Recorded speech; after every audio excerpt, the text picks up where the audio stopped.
En marzo de 2025, Caín Velázquez fue sentenciado a 5 años de prisión tras aceptar responsabilidad en un acuerdo judicial por un incidente ocurrido en febrero de 2022. El hecho, vinculado a una denuncia grave contra un hombre acusado de abusar de su hijo, conmocionó al mundo del deporte. El ex campeón de UFC, ícono del orgullo latino, volvía a los titulares, pero ahora no por una pelea.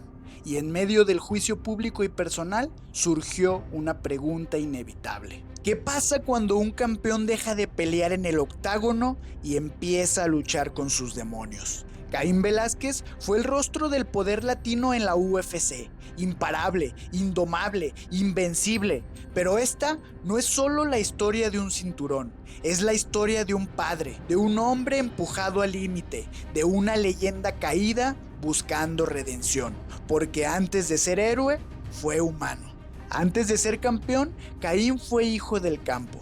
Nació el 28 de julio de 1982 en Salinas, California. Pero su historia comienza mucho antes, al cruzar la frontera. Su padre, Efraín, un inmigrante mexicano, trabajaba bajo el sol, recogiendo cosechas para sobrevivir. Cada surco de tierra era una lección de sacrificio, cada silencio en la mesa, un sueño no dicho. Desde pequeño, Caín entendió que no heredaría riqueza, y en ese entorno nació la semilla del guerrero. En la preparatoria encontró su primera batalla, la lucha libre. 110 victorias, 10 derrotas, pero más allá de esos números forjaba algo más: disciplina, furia contenida y hambre. No era el más alto, no era el más rápido, pero tenía algo que no se entrena: una promesa en el pecho. Algún día, mamá, saldremos de aquí. Esa frase sería su motor durante años. Cuando otros jóvenes soñaban con fiestas o descansos, Caín soñaba con combate. Ingresó a la Arizona State University, una de las cunas de lucha libre más competitiva del país. Ahí, en la División 1 de la NCAA, cada entrenamiento era una guerra, cada derrota una lección tatuada en el cuerpo. Pero Caín no vino a participar, él vino a dominar. Y aunque no siempre ganaba, nunca se rendía. Al terminar su etapa universitaria, algo dentro de él pedía más, algo más brutal, más real. El octágono ya lo llamaba. En 2016 se unió a la American Kickboxing Academy, una de las academias más temidas del planeta. Pateó, golpeó, cayó, pero siempre se levantó. Y debutó ese mismo año como profesional de MMA. Caín era una tormenta sin nombre. Rápidamente el mundo empezó a preguntar: ¿quién es este monstruo que no se cansa de castigar? La respuesta estaba por llegar.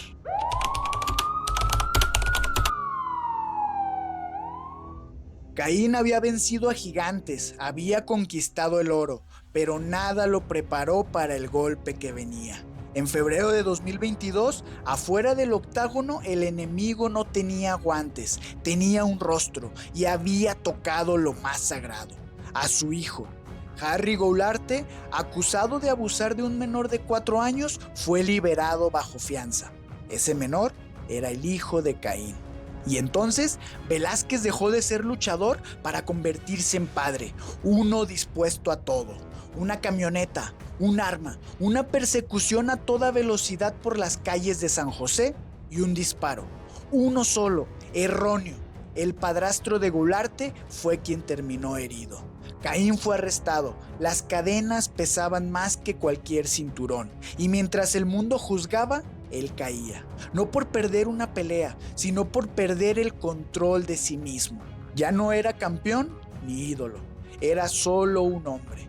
Uno que ya no sabía si se estaba vengando o gritando por ayuda. La caída de Caín Velázquez fue emocional, espiritual y silenciosa. Y para volver, tendría que pelear la batalla más dura de su vida.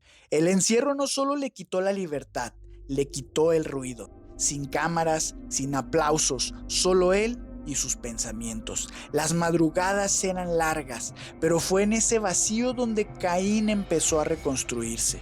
Reflexionó, escribió, pidió perdón. No podemos poner la ley en nuestras manos, dijo con voz quebrada en la corte. No fue excusa, fue una aceptación. En marzo de 2025, Caín Velázquez fue sentenciado a 5 años tras declararse no opositor a 2 cargos relacionados con el incidente legal ocurrido en febrero de 2022. La decisión formó parte de un acuerdo judicial que evitó una condena más extensa para el excampeón de la UFC. Y mientras el sistema lo juzgaba, miles allá afuera levantaban la voz por él. Peleadores, fanáticos, amigos, porque Caín no era un criminal para ellos, era un padre, uno que amó demasiado. Pero antes de todo eso, fue un titán.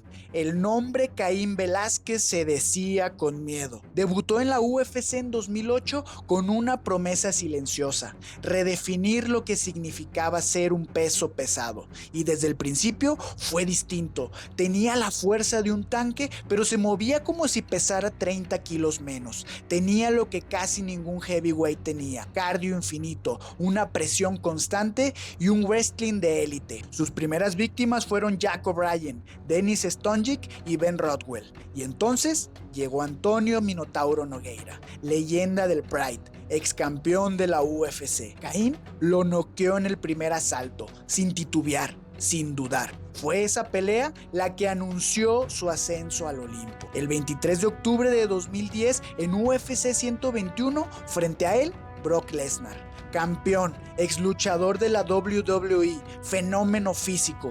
Todos esperaban una guerra, pero Caín lo desmanteló con una calma brutal. Rodillazos, codos, golpes dominantes y un knockout en el primer asalto. Nuevo campeón del mundo. El primer campeón de peso pesado con sangre mexicana en la historia de la UFC. Una bandera de México fue ondeada en el octágono, sellando una promesa cumplida. Pero el camino no fue solo gloria. En 2011 cayó ante Junior Dos Santos en apenas 64 segundos. La mayoría habría quedado marcado para siempre, pero Caín volvió. Y no volvió igual, volvió imparable. En la revancha lo aplastó durante 5 rounds, golpe tras golpe, derribo tras derribo, no le dio respiro. Y luego, en la tercera pelea, lo finalizó sin dejar dudas. Defendió su cinturón ante Antonio Silva 2 veces, ambos triunfos por nocaut en el primer asalto. Y así llegó el siguiente desafío: Fabricio Werdum. En UFC 188, Caín buscaba unificar los títulos de peso pesado. Sin embargo, la altura de Ciudad de México, el cansancio y los años ya pesaron. Werdum lo sometió en el tercer asalto. Caín había caído. A partir de ahí, su cuerpo empezó a romperse. Lesiones en la rodilla, la espalda y el hombro. Cada intento de regreso se volvía una batalla contra su propio físico. En 2019 regresó una vez más, contra Francis Ngannou, pero la historia fue cruel. Un uppercut devastador lo mandó al suelo en segundos. Esa fue su última pelea. No hubo un anuncio oficial, solo silencio. Caín se despidió del octágono como vivió en él, sin miedo, sin excusas, con el corazón por delante. Caín Velázquez no fue solo campeón, fue padre, guerrero, un hombre que eligió pelear, incluso cuando la batalla no tenía reglas. ¿Cayó? Sí, en el octágono y en la vida, pero se levantó y en cada caída algo en él se volvió más real. Su historia no es perfecta, es humana y por eso es eterna. Porque un verdadero campeón no se mide solo por los títulos que alzó, sino por los demonios que enfrentó y los amores por los que fue capaz de perderlo todo. Caín fue un guerrero que sangró en el octágono, un padre que cruzó límites por amor y un hombre que, a pesar de todo, jamás dejó de pelear.